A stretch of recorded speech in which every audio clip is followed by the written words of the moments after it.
காமனா பார்த்தோம் அப்படின்னா, முழங்கால் மூட்டு வலி ஒரு 40 வயசுல தான் வரும். ஆனா, இன்னைக்கு முழங்கால் மூட்டு வலி வந்து ஒரு 35 வயசுலலாம் வந்துருது.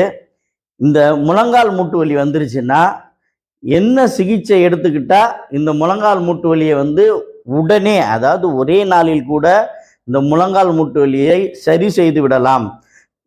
இது மாரி முழங்கால் மூட்டு வலி வந்து அதிகமாகும்போது என்ன பண்ணணும் அப்படின்னா, நம்ம பிசியோதெரபில நாங்க குடுக்கக்கூடிய இந்த ட்ரை நீடிலிங் சிகிச்சை என்ன பண்ணும் அப்படின்னா, இந்த முழங்கால் மூட்டு வலி எதனால வருதோ, அதனுடைய ஃபேக்டர்ஸ் காரணின்னு சொல்லுவோம்ல, இந்த காரணிய வந்து கம்ப்ளீட்டா வந்து குளோஸ் பண்ணிடும். சில பேருக்கு கால் வளைஞ்சிருக்கும். அது மாரி இருந்தா கூட உடனடியா நம்ம என்ன பண்ணலாம்னா, அத நார்மலைஸ் பண்ணி அலைன் பண்ணிறலாம். அப்ப அலைன் பண்ணும்போது நார்மல் மூட்டு வந்துருச்சு அப்படின்னாவே, முழங்கால் மூட்டை வந்து சரி பண்ணிறலாம். இந்த சிகிச்சைக்கு பிறகு நாங்கள் அளிக்கக்கூடிய சில பயிற்சிகள் ஒரு 3 பயிற்சி இருக்கு. இந்த 3 பயிற்சிய நம்ம முறையா எடுத்துக்கிட்டாலே, முழங்கால் மூட்டை வலியே வராம நம்ம சரி செய்ய முடியும். அப்போ முழங்கால் மூட்டுன்னா என்ன? இந்த முழங்கால் மூட்டு வலி ஏன் வருது? அப்படின்றத பார்த்தோம் அப்படின்னா, நம்ம முழங்கால்ல வந்து இருக்கக்கூடிய இந்த செமி டெண்டினோசஸ்ன்ற ஒரு மசில், அதே மாரி குவாட்ரிசெப்ஸ் மசில். இந்த 2 மசில் தான் வந்து முக்கியமா நம்ம ஜாயிண்ட்டை வந்து இயக்கக்கூடிய ஒரு தசையா இருக்கு. இந்த ஜாயிண்ட்டை இயக்கக்கூடிய தசைகள்ல இரத்த ஓட்ட குறைபாடு ஏற்பட்டா என்ன நடக்கும் அப்படின்னா, நம்ம ஜாயிண்ட்டுக்கு போகக்கூடிய இரத்த ஓட்டம் குறைஞ்சிரும். இதனால ஜாயிண்ட் வந்து பாதிக்கப்படும். எப்படி பாதிக்கப்படும் அப்படின்னு பார்த்தீங்க அப்படின்னா, நம்ம ஜாயிண்ட் வந்து தேய்மானம் அடையும். அப்ப தேய்மானம்னா என்ன? நெறைய பேர் பார்த்தீங்க அப்படின்னா, டாக்டர்ட்ட போனோனே, "உங்க மூட்டு தேய்ஞ்சிருச்சுமா."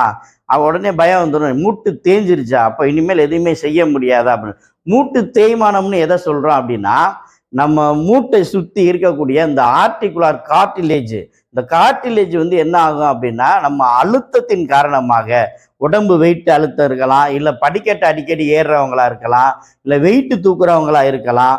இது மாதிரி வந்து அடிக்கடி நம்ம வெயிட்டை லிஃப்ட் பண்றது, குடம் தூக்குறது கூட வந்து வெயிட் லிஃப்ட் பண்றது தான். அப்போ இது மாதிரி வேலைகளை செய்யும்போது முழங்கால் மூட்டுல வந்து ஒரு அழுத்தம் ஏற்படும். இந்த அழுத்தம் என்ன பண்ணும்னா, நாளடைவில் தேய்மானத்தை கொடுத்துரும். முதல்ல வந்து ஆர்டிகுலர் கார்டிலேஜ் வந்து தேய்மானம் அடையும். அப்ப தேய்மானம் அடைஞ்ச பிறகு என்ன நடக்கும்? அப்ப எலும்பும் ஒட்டிரும். அப்ப உரசுறதுனால என்ன நடக்குன்னா, ஆஸ்டியோபைட் ஃபார்மேஷன் நடக்கும். அப்ப ஆஸ்டியோபைட் ஃபார்மேஷன் வந்தோடனே என்ன நடக்கும்? உங்களுக்கு கிரிப்பிட்டஸ் இருக்கும். அப்ப ஜாயிண்ட்டை மடக்கும் போது, நீட்டும் போது ஒரு சவுண்டு வெளியில வரும். அப்ப இது மாதிரி இருக்கு அப்படின்னா, நம்மளுடைய மூட்டு நார்மலா இல்ல. அப்போ முழங்கால் மூட்டை வந்து நம்ம உடனே கவனிக்கணும். இன்றைக்கு பார்த்தோம் அப்படின்னா, நம்மளுக்கு வந்து முழங்கால் மூட்டு பற்றிய ஒரு விழிப்புணர்வு இல்லை. வெளிநாடுகள்ல எல்லாம் பார்த்தீங்க அப்படின்னா, முழங்கால் மூட்டு வலி வருதுன்னாவே உடனடியா நம்ம பிசியோதெரபி போய் பார்த்துருவாங்க. அப்ப பிசியோதெரபி பார்க்கும்போது மூட்டு என்ன ஆகுன்னா, நார்மலைஸ் பண்ணக்கூடிய பயிற்சிகள், அதே மாதிரி அந்த மூட்டு வலியை குறைக்கக்கூடிய சிகிச்சைகளை வந்து உடனே கொடுத்துருவாங்க. அப்ப உடனே கொடுக்கும்போது அந்த மூட்டு வந்து பெரிய பாதிப்புகளை போகாம நார்மலா வந்துடும். ஆனா நம்ம நாட்டுல பார்த்தீங்கன்னா, முழங்கால் மூட்டு வலி வந்துட்டா மெடிக்கல்ல போய் மாத்திரை வாங்கி சாப்பிடுவாங்க வலிக்கு. இல்லை அப்படின்னா வந்து ஒரு ஆர்த்தோ டாக்டர் இல்லை ஜென்ரல் பிசிசியன்ட்டு போயிட்டு மாத்திரை வாங்கி சாப்பிடுவாங்க. ஒரு நாள் 2 நாள் இல்லை, ஒரு டாக்டர்கிட்ட போவாங்க சரியாகாது. அப்புறம் 100 டாக்டர்கிட்ட போயிடுவாங்க. 100 டாக்டர்கிட்ட போன பிறகு அந்த மூட்டு வந்து சரியாகாது. அப்போ பார்த்தீங்க அப்படின்னா வலி மாத்திரைகளை வந்து வருட கணக்கில் ஒவ்வொரு டாக்டராக பார்த்து தொடர்ந்து எடுத்துக்கிட்டு இருக்கிறாங்க.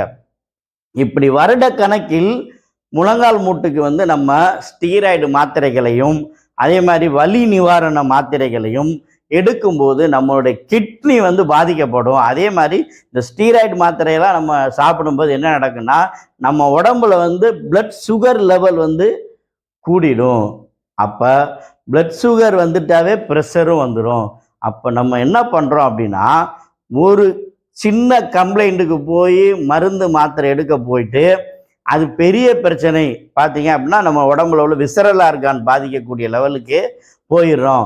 இப்போ பொதுவாக பார்த்தோம் அப்படின்னா, இந்த கிட்னி டாக்டர்லாம் என்ன சொல்லுவாங்க, நீங்கள் வந்து வலி மாத்திரை சாப்பிடாதீங்க. நீங்கள் 10 நாள் 15 நாள் வலி மாத்திரை கண்டினியூஸாக எடுத்தால் கூட உங்கள் கிட்னியில் போய் அது ஸ்டோர் ஆகும், பாதிக்கப்படும் அப்படின்னு சொல்லுவாங்க. நம்ம எதையுமே வந்து தெரியாது. ஏன்னா நிறைய பேர் வந்து படிப்பறிவே கிடையாது. அப்போ மாத்திரைகளையே அதிகமாக எடுக்கிறதுனால என்ன ஆகுனா, நீங்க மாத்திரை சாப்பிடும்போது உங்களுக்கு வலியை உணர முடியாது.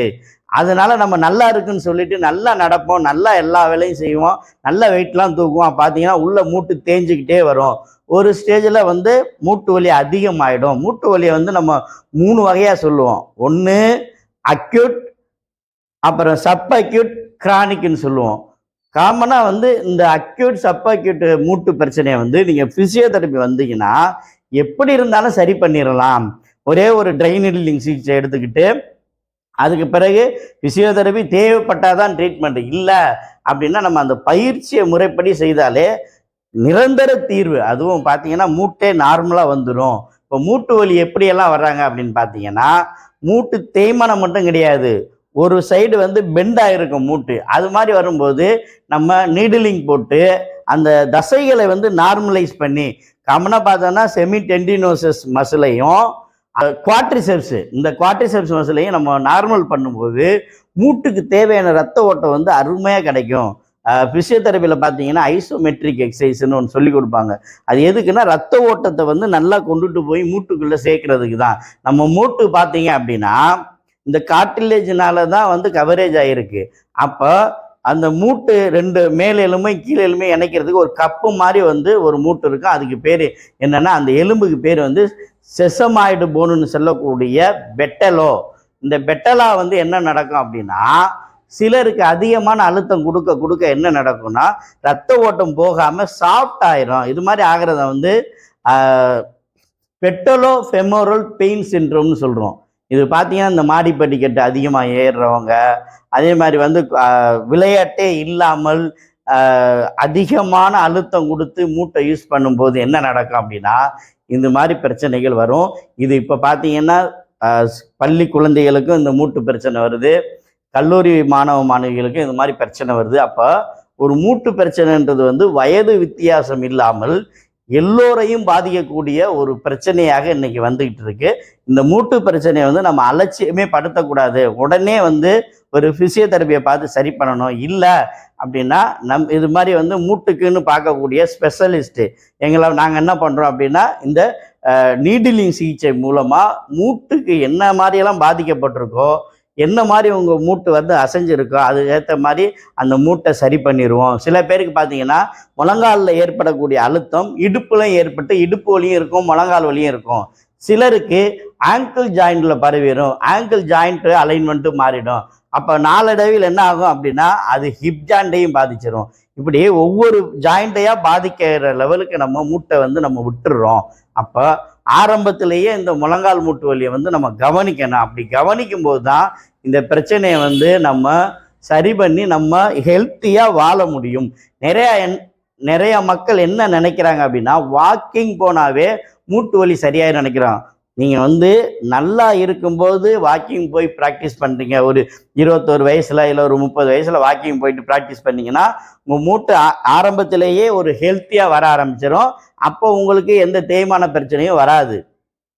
நீங்கள் மூட்டு வலி வந்த பிறகு வாக்கிங் போகிறீங்கன்னு வச்சுக்கோங்களேன், உங்களுக்கு என்ன நடக்கும் அப்படின்னா முழங்கால் வந்து தேய ஆரம்பிச்சிடும். வாக்கிங்னால உங்களுக்கு வந்து இது மூட்டு வலி வந்து அதிகமாக ஆரம்பிச்சிடும். அப்போ முழங்கால் மூட்டு வலி வந்த பிறகு வாக்கிங் போகக்கூடாது. வர்றதுக்கு முன்னாடியே ஹெல்த்தியாக நம்ம மெயின்டைன் பண்ணால் தான் மூட்டு வலி வராது.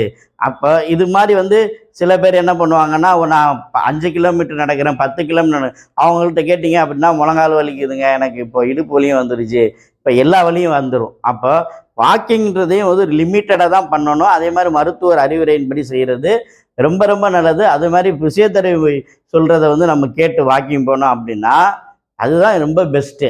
அப்போது மூட்டு வலி வராமல் தடுத்துக்கிறது வந்து நல்ல உணவுகளை வந்து நம்ம எடுத்துக்கணும், 3 வேளை சாப்பிடணும். அதே மாதிரி வந்து மூட்டுக்கான பயிற்சிகளை வந்து நம்ம மூட்டு வலி வர்றதுக்கு முன்னாடியே கொடுத்தோம் அப்படின்னா கண்டிப்பாக மூட்டு வலியே வராமல் நம்மளால் தடை பண்ண முடியும். மூட்டு வலி வந்துருச்சு, இப்போ என்னதான் வந்து சரியான தீர்வு? அப்போ இன்னைக்கு எளிமையாக கஷ்டமே இல்லாமல் ஒரே ஒரு சிகிச்சை தான். அதாவது முழங்காலுக்கு நம்ம ட்ரை நீடிலிங்கிற ஒரு சிகிச்சை கொடுக்குறோம். இந்த சிகிச்சையில் பார்த்தீங்கன்னா ஒரு நாளில் எடுத்து சரியானவங்க பார்த்தீங்க அப்படின்னா 100க்கு 90 பேர். அந்த அளவுக்கு இந்த மூட்டு வலியை வந்து ஒரே நாள்லேயே சரி பண்ணிடலாம். நீங்கள் இந்த மூட்டு வலியை வந்து கிரானிக் லெவலில் வச்சு அது ரொம்ப ஹிப்பு எல்லாம் பாதித்து நடையே மாறிடுச்சு, ரொம்ப மோசமான ஒரு நடையாயிடுச்சுன்னா மட்டும்தான் மூட்டு வலியை சரி பண்ண முடியாது. அதனால் மூட்டு வலி இருந்தால் ஆரம்பத்தில் கவனிங்க. இது மாதிரி வந்து பார்த்தீங்கன்னாவே மூட்டு வலியை முழுமையாக நம்ம சரி பண்ண முடியும். வந்து நடந்து வாங்க சார். சூப்பர் ஸ்டார் மாதிரி நடந்து வருவீங்க. ஓகே, அப்படியே நில்லுங்க சார். பொதுவாக முழங்கால் வலினாவே வந்து நாங்கள் வந்து அதுக்கு தான் ரொம்ப ஃபோக்கஸ் பண்ணிக்கிட்டு இருக்கோம். ஏன்னா இந்த முழங்கால் வலி வந்து நிறையா பேருக்கு இருக்குது. ஆனால் எங்கே சரி பண்ணிக்கலான்ற ஒரு வழி தெரியாமல் தான் நிறைய பேர் இருக்காங்க. என் முழங்கால் இப்போ சாரெல்லாம் ரொம்ப அதிகமான முழங்கால் வலி தான். ஒரே சிட்டிங் தான் பண்ணோம். ஆனால் நான் அது அந்த சிட்டிங் பிறகு வந்து நாங்கள் சொல்லிக் கொடுத்த பயிற்சி பண்ணி இந்த அளவுக்கு நீட்டாக இருக்கிறாங்க. சார் எப்படி இருக்குது சொல்லுங்கள். இப்போ மன நிறைவாக இருக்குது. இந்த நிறைவு எல்லோருக்கும் கிடைக்க வேண்டும். அதுதான் thank you sir, thank you so much. எங்கேருந்து வரீங்க? மதுரையிலேருந்து வரேன். Okay sir. இப்போ என்கிட்ட முழங்கால் வலிக்கு ட்ரீட்மெண்ட் பார்த்தீங்க. பார்த்தேன் சார். அது வந்து தீவிர முழங்கால் வலி, உங்களால வேலையே செய்ய முடியாத நிலைமையில என்கிட்ட வந்தீங்க. ஆமாம் சார். இப்போ எப்படி இருக்கு? இப்போ நல்லா இருக்கு சார். நல்லா இருக்கு. உங்களால எல்லா வேலையும் எல்லா வேலையும் இப்போ செய்ய முடியுது. எல்லா வேலையும் செய்ய முடியுது. உங்க வேலையை நீங்க செய்றீங்க. என் வேலை கரெக்டாக செய்யறேன். இப்போ முழங்கால் வலி எப்படி இருக்கு? இப்போ வலி இல்லை சார், அவ்வளோவா வலி இல்லை. Relax relax relax.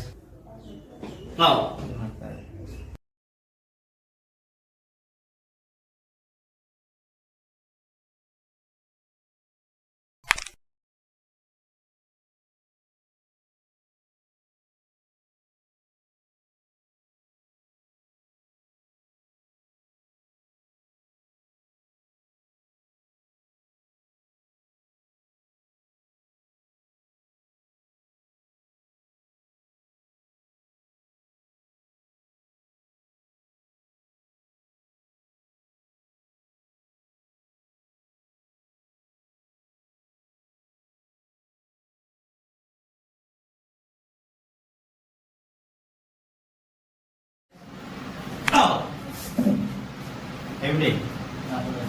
Okay, relax பண்ணுங்க. ரிலாக்ஸ் பண்ணுங்க. ரிலாக்ஸ், ஒன்றும் பண்ணாதீங்க. Relax relax relax. கால் டைட் வைக்காதீங்க. கால் டைட் வைக்காதீங்க. ரிலாக்ஸ்